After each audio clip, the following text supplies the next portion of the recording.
negro, negro, negro. Oye, ponte en pie. Oye.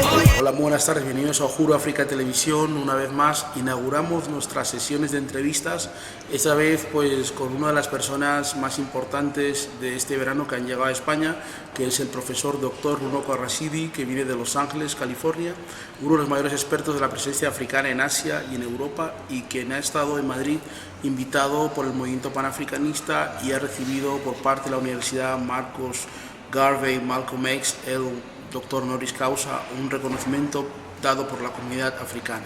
Con él vamos a hablar hoy en UHURU África Televisión, y después de este mensaje hablamos con Dr.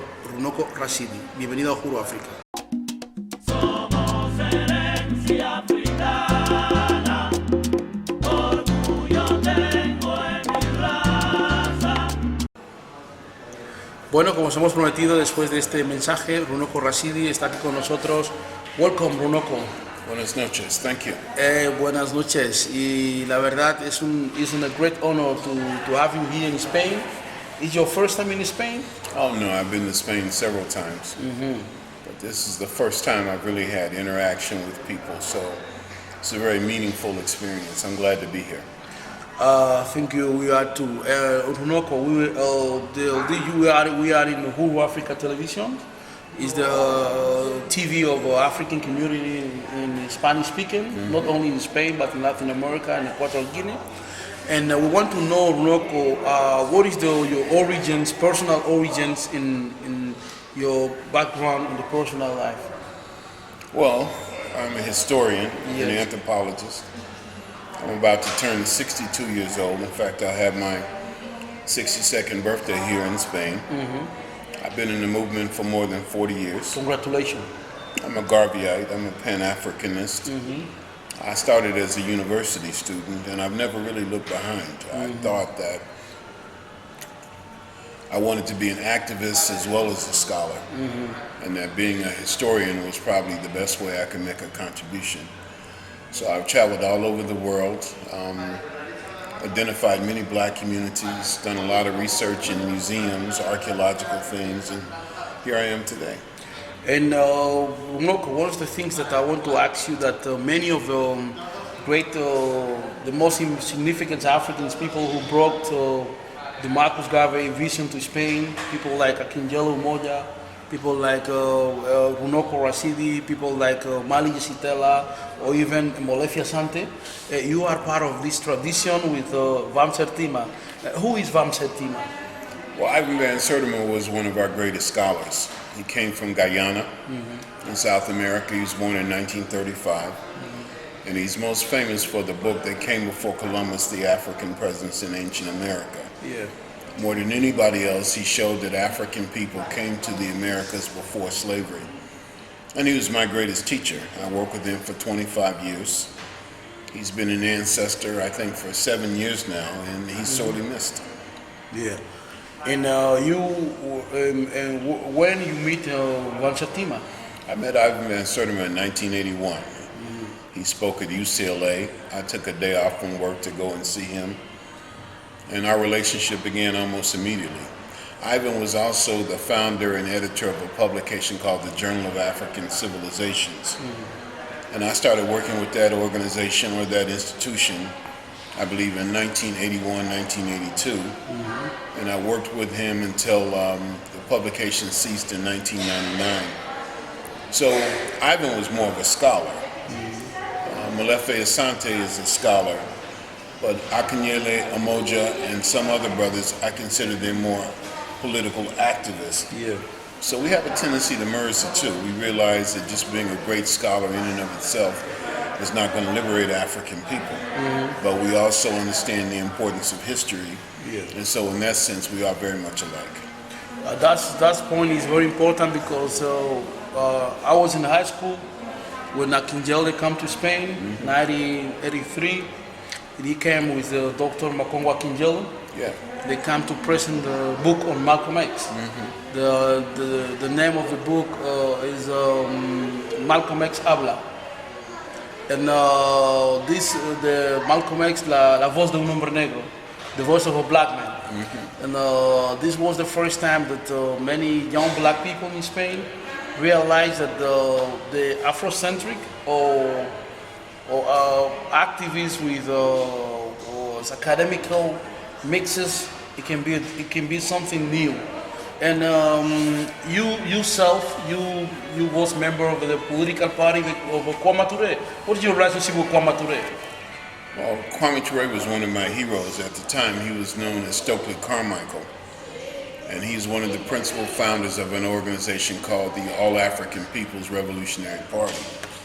Now, I became a member of that organization when I was only 18 years old, so I was very much like you. Yeah. Wanted to change the world, wanted to make the world a better place, very interested in the Black Power movement. And they established a study group. Yeah. And the first book that we studied was called The Destruction of Black Civilization by a man named Chancellor Williams. And this book attempted to address the fundamental question that I get all the time, and that is, if black people had a great civilization, what happened to us? How did we lose it? How do we fall from very, very high to very, very low? So Akinyele and some of the other brothers, they were in another organization. We were very, very similar, but not identical. Just like the African movement in Spain. Yeah. We are involved, but everybody isn't doing the same thing. Everybody doesn't have the exact same ideological perspective. So I knew those brothers from the time I was a freshman at the university way back in 1972. And I'm glad to see that they've remained consistent. We have a lot of brilliant people in the movement, but a lot of times people don't last. And so consistency is very, very important. And I have to salute you because you've also been very, very consistent. Oh, thank you. And that's an admirable trait. Yeah. Oh, yeah. Thank you. That's what I want to ask you about. What's some of the things you talk about right now? What was you grew up in the Black Power movement? And, Actually, I came at the end of the Black Power movement. Yeah, because sometimes right here in Spain, people confuse the right civil movement and the Black Power movement. What is the difference between Black Power and the right civil movement? What is the difference? What is the new in the Black Power movement? Well, in a sense, you could say the Black Power movement came as a result of the Civil Rights movement. The Civil Rights movement was about black people just essentially gaining equal rights, equal access in the United States. And at a certain point in time, people began to say that wasn't enough, that the movement had to be about the empowerment of African people. And I think that it's a very, very, very powerful turning point. The two are not contradictory, but they're not exactly the same. Now, what I believe right now is that the whole purpose of understanding our history is to facilitate our empowerment as a people. We're not trying to get people to like us. We're not trying to get people to love us. We're trying to accumulate enough power so that people respect us. And I think that that is the distinction that we really need to make. Now, in terms of the African presence in Spain, most African Americans don't even know there are black people in Spain. So when I get on Facebook or social media, the radio, I'm about to do a radio interview in a little while, and talk about it, many people will be very, very surprised. So I think a big part of our struggle right now is education. Education and just talking with each other and communicating with each other. The question of Africanity is something very important in the concept of the Black Power, because right civil movement is still very American or very European, but the Black Power brings something about Africanity. And I remember when Chairman Malcolmx-Garvey came to Spain in 2007, at the University of Huelva in Andalusia, one of the Negro professors asked him, "Kinjele, you are talking that you are African. How can you be African if you're born in the U.S.?" And this question is something that they happen the same with the people from Latin America, even the people who born in Africa itself. That because they live in Europe, even they born in Senegal, they say that they are no Africans, or because they are Muslim, or because they are Christian, they say they are no Africans. But what is the key question of Africanity? I think the key question then is, what is an African? What makes you African? That question came up last night. Africa is the birthplace of humanity. And so you could make the argument that we are all African. But I think that perhaps one of the most important things that this generation can do is to define what African identity means. We might ask the question, are all black people Africans? Are all Africans black people? Can white people be African? This is an issue going on in Southern Africa right now with the fall of apartheid. Yeah. You have people who have historically been identified as Europeans or Boers or Afrikaners who are now saying they're African. You have large Indian populations from India itself, Chinese populations in Africa, in North Africa with the Arabs and the Berbers. So I think that part of the confusion is we don't have a clear identity in terms of what, or a clear sense of what Africa or an African actually is. I'll give you another example. I spent a lot of time in places like Australia, in India, in the Pacific Islands. These are black people, but are they African? And so I think that right now I probably have more questions than answers. I've been studying this issue for more than 40 years, and even now I'm not crystal clear on that. So I think we need a working definition of what African identity actually means, and until we find that, there's going to be a lot of confusion. Yep. One of the questions is the key question in the Pan-African movement in Spain is the question of Garveyism. All movement we differ from the other Pan-Africanism that we respect too much William Du Bois. He was a great scholar, but we don't follow him. We follow Garveyism. What do you mean Garveyism for you? Well, W.B. Du Bois was an intellectual. Yeah. He was never a mass leader. And so to say that we don't follow Du Bois is consistent with that. Malcolm X, Marcus Garvey, Martin Luther King, whatever you might call them, were mass leaders that galvanized people. And Garveyism also is a philosophical worldview. To me, Garveyism is the same as Pan-Africanism. To talk about Garveyism means that we believe in Africa for the Africans, those at home and those abroad. It means empowerment. It emphasizes the need for organization, doing for self-help, all the things it takes to make a powerful nation. All of those things constitute Garveyism. For me, Garvey was the greatest man of the 20th century, maybe the greatest man of modern times. He didn't have radio, he didn't have TV, he didn't have Facebook, he didn't have Twitter, and yet he was able to galvanize 6 to 12 million people. He had an organization called the Universal Negro Improvement Association and African Communities League, and there were branches of the Garvey movement, branches of this organization all over the world. Garvey never set foot in Africa. The colonial powers would not allow him to do that, and yet Garveyism resonates all over Africa. I think of people like Kwame Nkrumah, Patrice Lumumba, Thomas Sankara, and some of the great leaders of modern Africa as the children of Garvey. Kwame Ture I think of as a grandson of Marcus Garvey. I think of Malcolm X as a son of Marcus Garvey. You know, Malcolm's parents, even though we talk about the Nation of Islam, Malcolm's parents were Garveyites. They were members of the UNI and ACL. Garvey did not come from the United States. He came from Jamaica. A short, relatively speaking, dark-skinned black man with a thick accent and very Afrocoid features, and yet a tremendous speaker, a tremendous organizer, a man with great oratorical ability, and one of the great men of our time. And so I'm a Garveyite. In fact, I'm the official traveling ambassador of the Universal Negro Improvement Association and African Communities League. I'm a dues-paying member of the Garvey movement right now. So in a nutshell, I guess you could say that's what Garveyism is. Garvey had a shipping line. Garvey had a number of newspapers. Garvey had an African army. Garvey had a black nurses corps.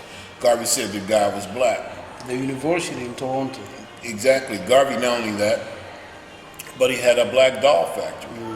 Believe it or not, in the 1920s, he had a factory that produced black dolls for black girls to play with so that they would have something in their own image. So Garvey was really something special, and I'm proud to be a Garveyite. Ok, estamos en UHURU África Televisión, aquí en Telecá, y también para la gente que nos veis en Colombia, Ecuador, Venezuela, Guinea Ecuatorial, Senegal, Mali, Namibia y Sudáfrica y Marruecos. También a la gente que nos veis de la India y la gente que nos veis también en Fiji, Japón y China. Saludamos aquí en UHURU África Televisión, soy Agoust y estamos hoy con un programa especial de entrevistas con Runoko Rashidi. profesor, académico y activista panafricanista y también afrocentrado. Vamos con un tema musical de Mr. O. Es que estoy seguro que la primera persona que empezó a hacer rap en España lo hizo porque vio a un negro americano. Entonces es un poco contradictorio decir vas de americano si tú has visto a un negro americano y has querido hacer lo que hace él. Me invitaron a mí al evento ese de Rapea contra el racismo. Invitaron un montón de gente, unos latinos, unos árabes, y los periódicos en la rueda de prensa los únicos que publicaron fueron los españoles. Esos españoles invitados no tenían ni 10 segundos de toda su carrera hablando contra el racismo. Así como esa le puedo contar 1000. No hay nada peor que ser discriminado y agachar la cabeza. O sea, yo creo que aquí viven de rodillas.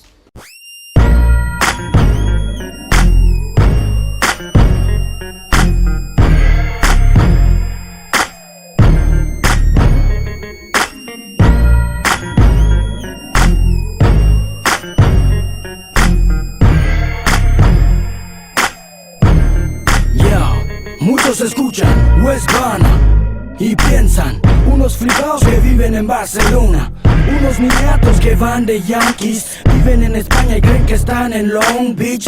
Hacen temas como Canta Mañanas porque quieren subir y a toda costa buscan fama. Bueno, solo son opiniones, ni respeto ni comparto, siento causar desilusiones. Y ese estilo yankee que desprecian es lo único que en sus clubs bailan. Penoso, y en su territorio pueden destacar, solo entre fachas y pelaos pueden sonar. No confundo libertad con libertinaje, digo lo que muchos quieren y no se atreven. No vivo en las nubes, yo piso asfalto, cualquier consecuencia asumo y afronto. Ya pasaron aquellos tiempos los que para destacar ollas tenías que chupar. La inmigración trajo disciplina nueva y eso, aunque duela, lo tendrán que asimilar. Aquí todos habéis crecido escuchando old school de Estados Unidos, siguiendo artistas como Rakim, flipando con Don't Believe the Hype de Public Enemy. Pero debéis sufrir una especie de amnesia, olvidáis los orígenes del rap, qué desgracia. Más quisierais que esto hubiese empezado en España. Ya estaríamos hartos de escuchar temas con ¡Viva España! Sabéis que no es lo mismo, tote que chica, que aquí ninguna disquera se compara con Rockefeller. Que esto empezó allí y sois todos pesos pluma, fuera de aquí. Y a los que suenan diferente, decís que van de americanos. ¿Qué es lo que llamáis ir de americano? Hacerlo como un negro que soy o latino. Entonces sí, yo voy de americano y aparto términos racistas de mi camino. Sois fotocopias sin color ni más ni menos. Aburrís igual que las rimas de Will MCs con acento de Cervantes, déjenlo. Ya pasaron aquellos tiempos los que para destacar ollas tenías que chupar. La inmigración trajo disciplina nueva y eso, aunque duela, lo tendrán que asimilar. Ya pasaron aquellos tiempos los que para destacar ollas tenías que chupar. La inmigración trajo disciplina nueva y eso, aunque duela, lo tendrán que asimilar.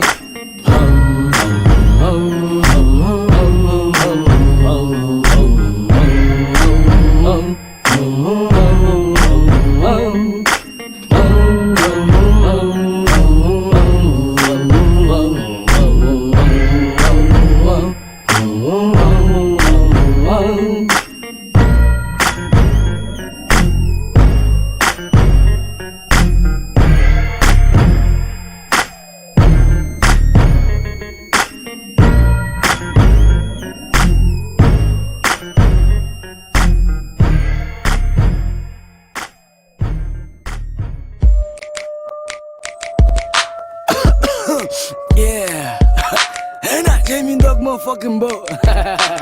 Estamos aquí otra vez ya con Runoko Rashidi, con quien estamos hablando esta mañana, un programa especial aquí en Madrid con Runoko Rashidi. Runoko, another question that people want to know about the Africans in Asia. That is something that if people have problem to understand Africans in Africa, in Egypt, for example, with the question of Asia, like Vietnam, like all these places. Please, you can introduce us basically what is this connection with Africans. Well, again, I would ask the question, what is an African? For example, there's a big DVD video, I'm sure you've heard about it, called Hidden Colors. Yeah. Yeah. I was watching Hidden Colors tonight. I've never even seen all of it, even though I'm in it. There were 4 chapters of Hidden Colors, and I was watching episode 2 tonight, and I was watching myself, and they were talking about Africans in Southeast Asia. We are all the children of Africa, whether we like it or not. We're the children of Africa. And the problem is, we've been taught to look at Africa in a very, very, very negative light. Yeah. So a lot of us reject our African heritage as a result of that. It is from Africa that the rest of the world was populated. So tens of thousands of years ago, before slavery, small groups of Africans began to leave Africa, and the first place they went to was Asia. And many of their descendants are in Asia today. We find them in places like the Andaman Islands, we find them in the Philippines, we find them in India, and these migrations continue over a period of thousands of years. You also, just like the Americas, have African people in Asia who are the descendants of enslaved Africans.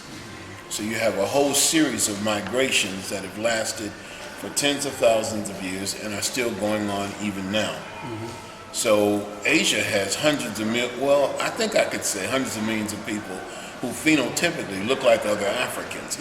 One of the differences is, in some cases, like India, these black people tend to have naturally straight hair rather than tightly curled hair. You have black people who are at the beginning of ancient China, black people in the history of Japan, black people in Southeast Asia. So what I'm saying is, I'm using black people or blackness as a synonym or descriptive term for the people of Africa who are now in Asia today. And then you can take that around the world. You can apply the same thing to Australia, to the Pacific Islands, to Europe, and again, Africans in America before Columbus.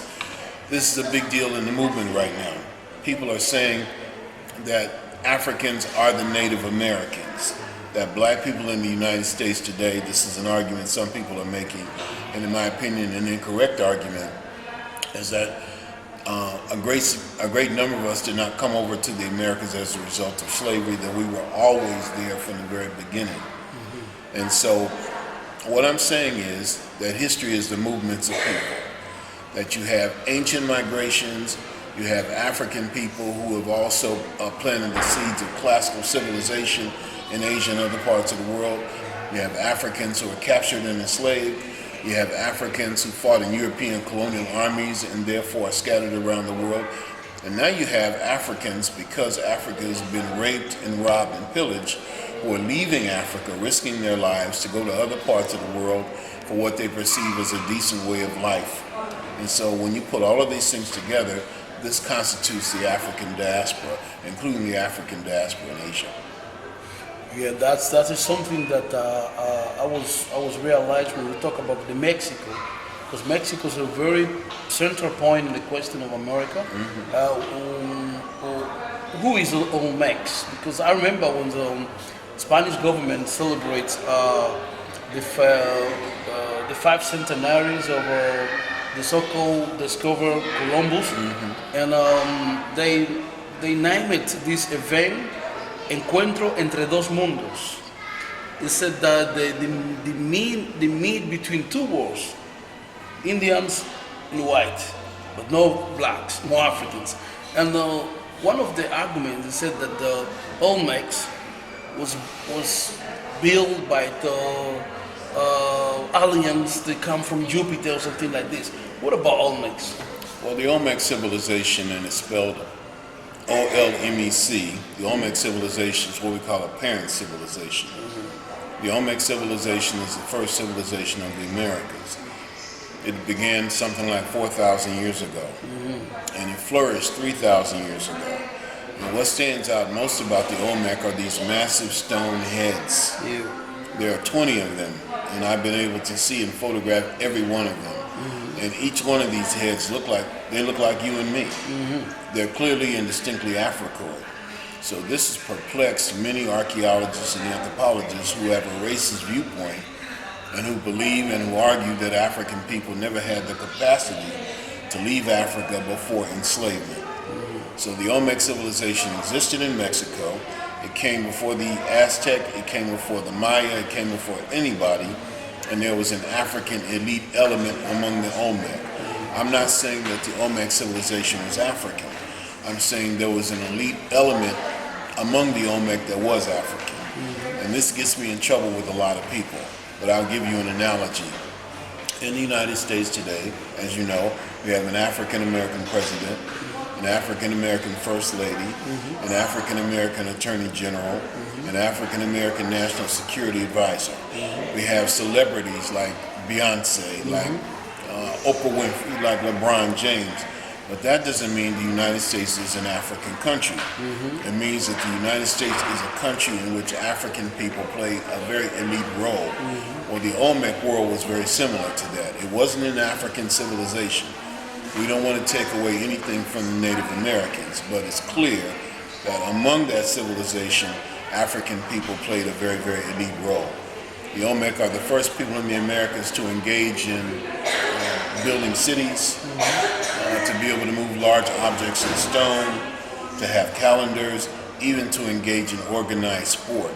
So when we begin to take this perspective, we want to be very clear, and we want to say that we are looking at an African who has a history before colonialism and before enslavement, and the Olmec civilization is a perfect example of that.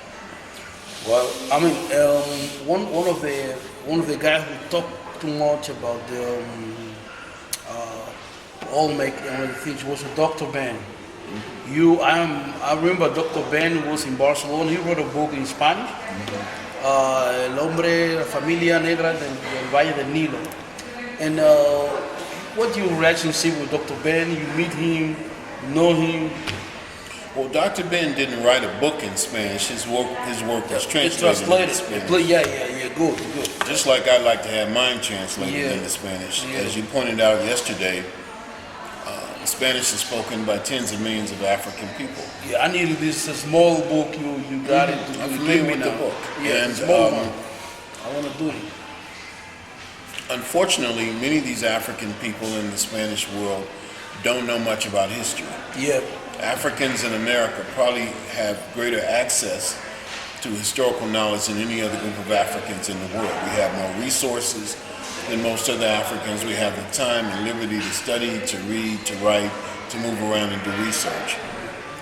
Joseph Ben Yakinen, who we affectionately call Dr. Ben, I think his contributions were, I would say, on three major levels. First of all, he spoke in a way where he wasn't talking just to academicians and scholars. He spoke to ordinary African people, the people who need the information the most. Yeah. That's one. Number two, he took a lot of people to Egypt, to the Nile Valley. His focus was the Nile Valley, ancient Egyptian civilization. Yeah. And he took a lot of people there so that they could see it for themselves. I just got back from Egypt. And it's one thing to talk about ancient African civilization, but when you are standing there on the Giza Plateau and you're looking at the pyramids, it's a life-changing experience.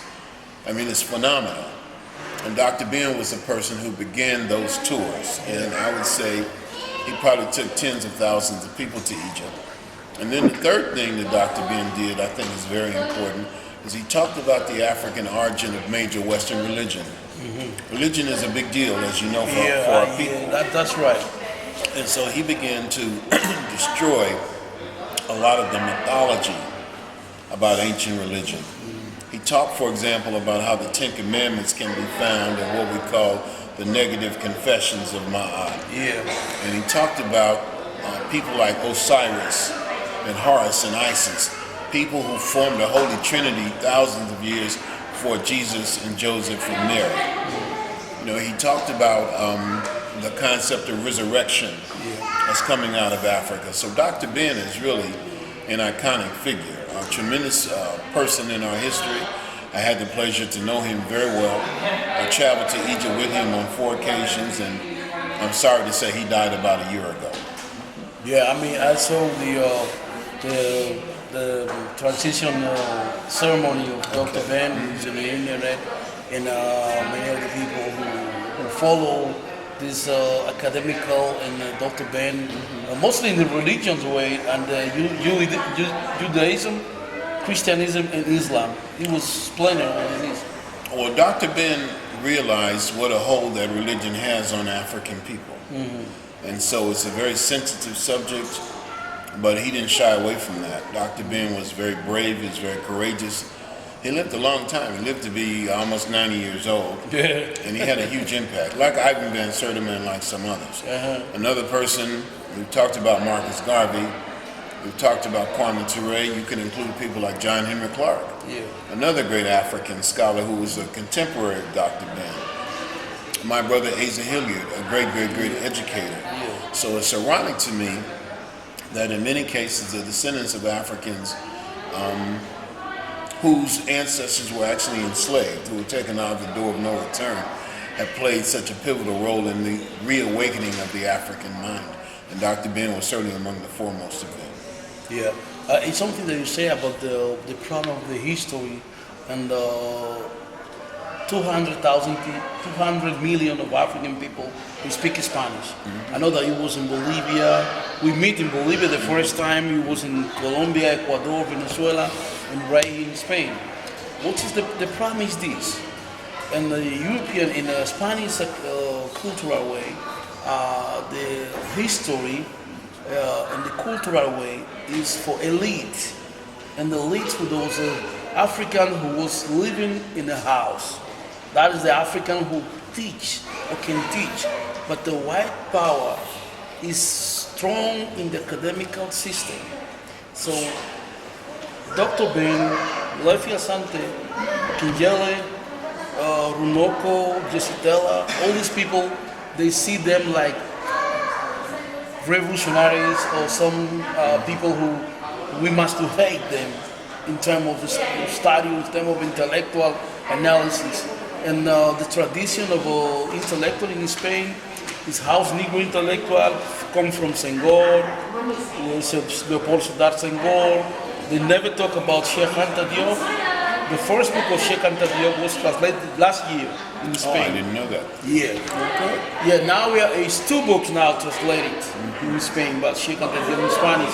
But we talk about 200 million of Africans that speak Spanish. So it's very small. Even Dr. Ben, even Molefi, even a great scholar like Van Sertima, even yourself, you understand?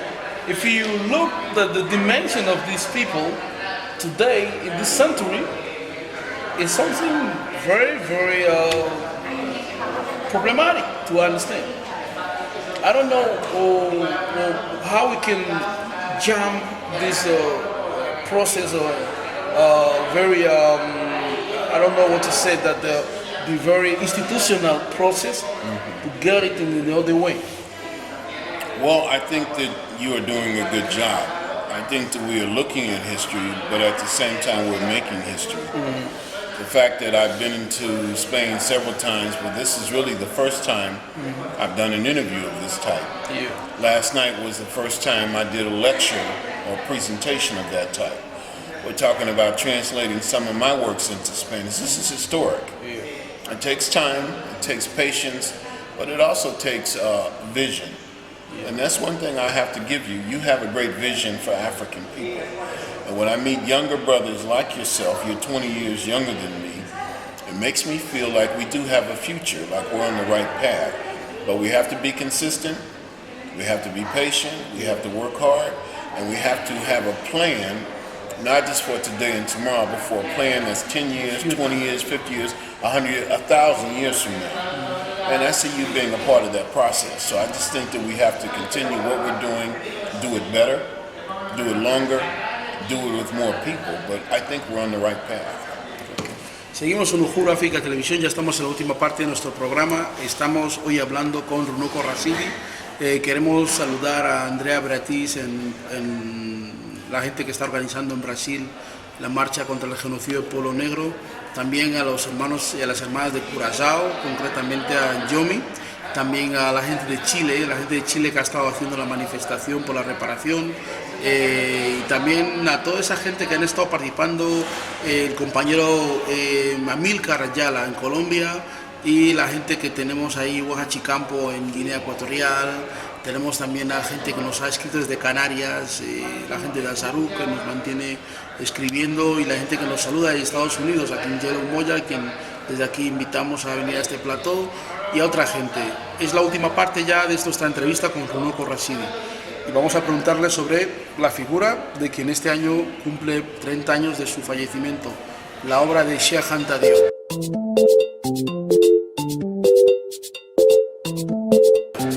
This year is the 30th anniversary of the Cheikh Anta Diop pass. Here for the Pan-African or the Black movement or International Garvey movement or the Force International, we celebrate this date because Cheikh Anta Diop, people celebrate him like a scholar, academic, but he was activist. Yes, he was politician. And who is mean Cheikh Anta Diop?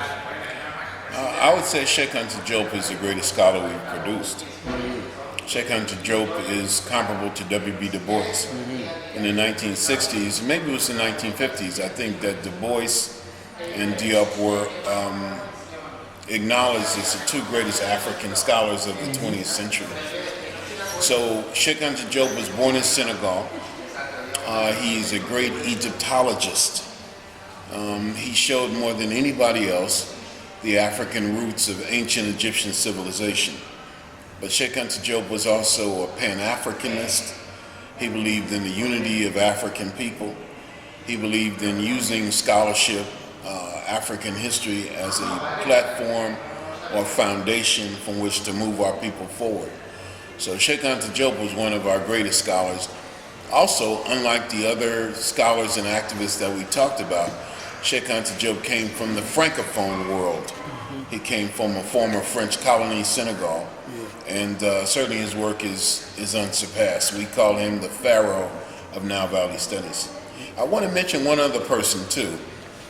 We've talked about Africans in the Anglophone world, and we talked about Africans in the Francophone world, French-speaking Africans.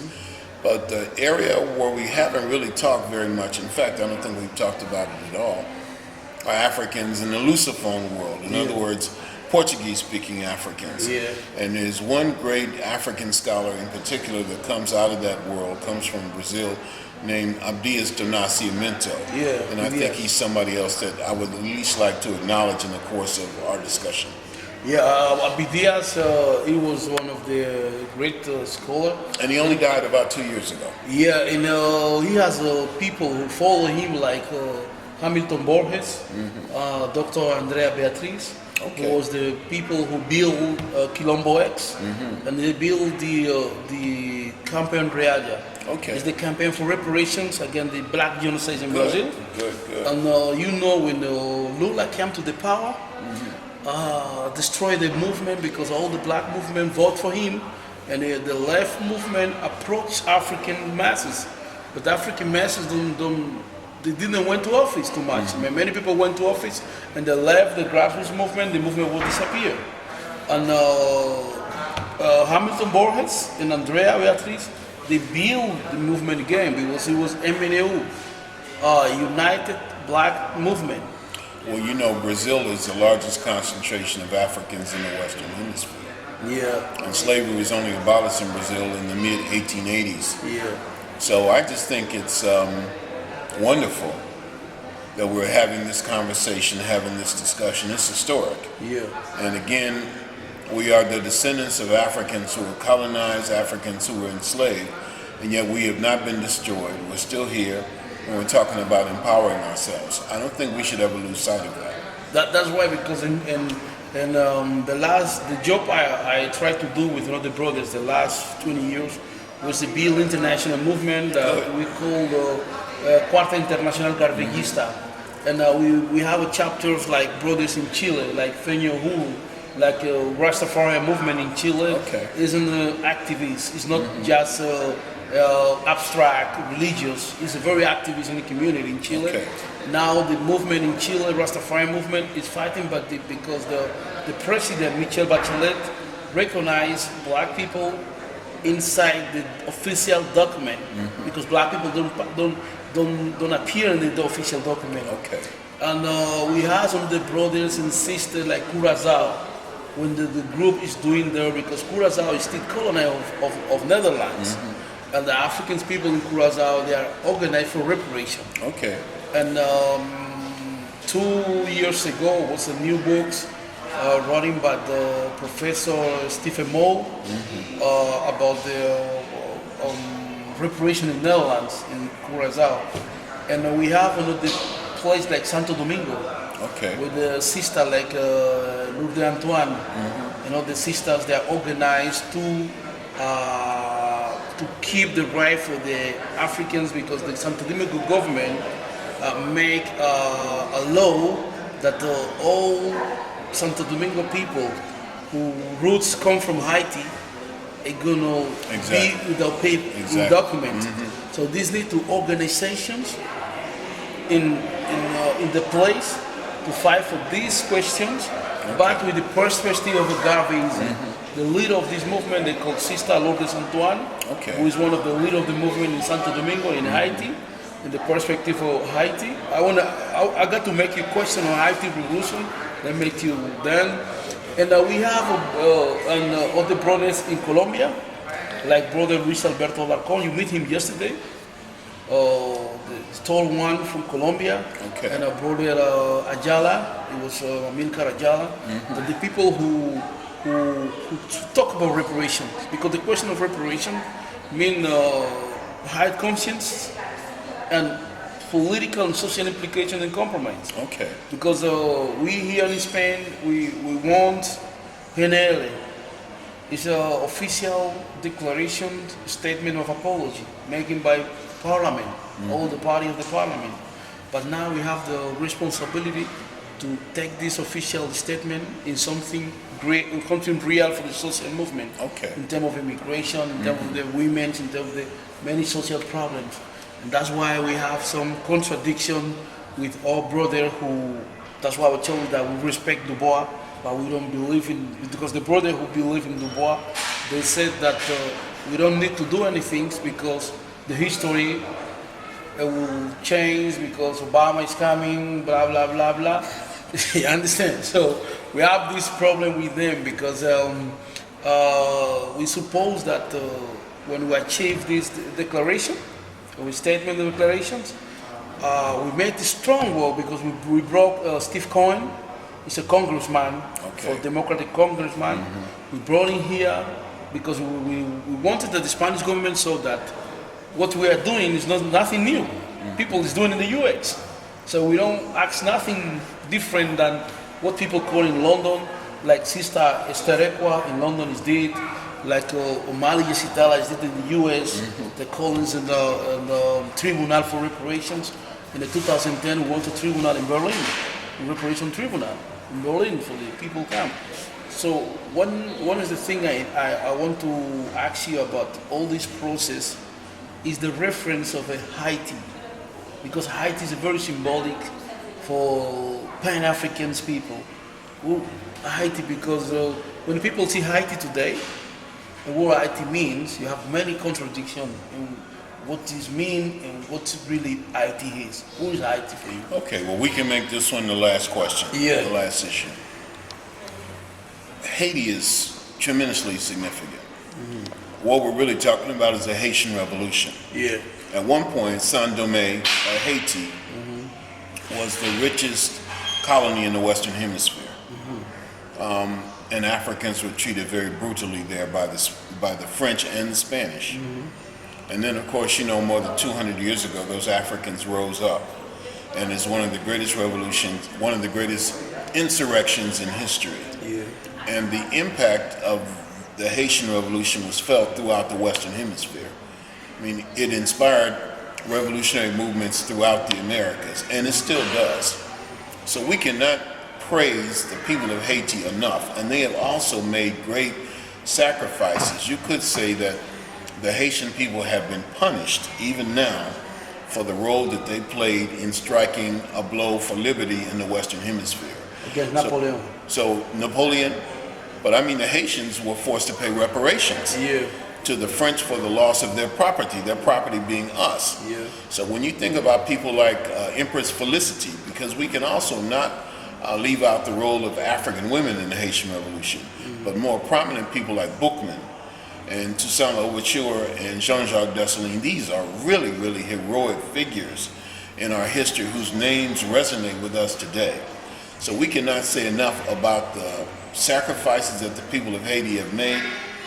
I'm very proud to be identified with Haiti. I went to Haiti once just before the massive earthquake, and I'm proud of you for even saluting the Haitian people.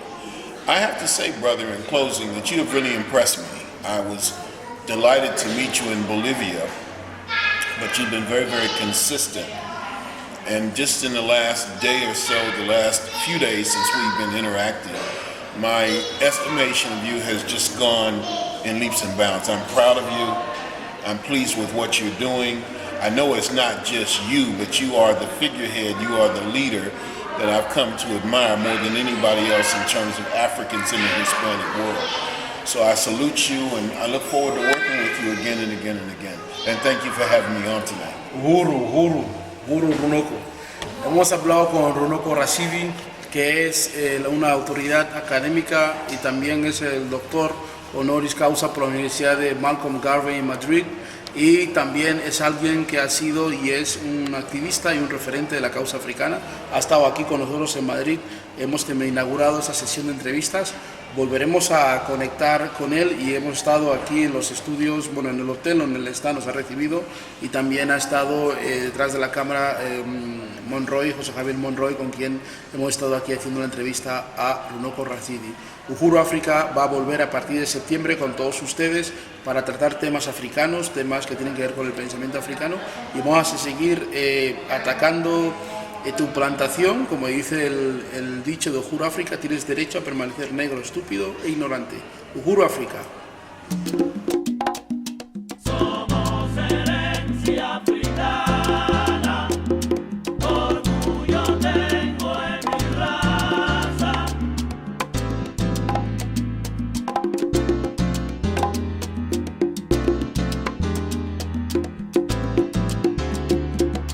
Somos herencia africana, orgullo tengo en mi raza.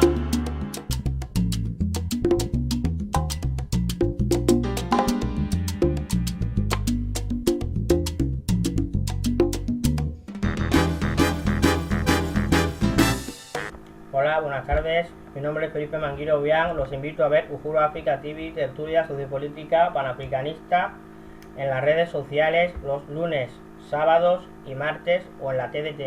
Saludos.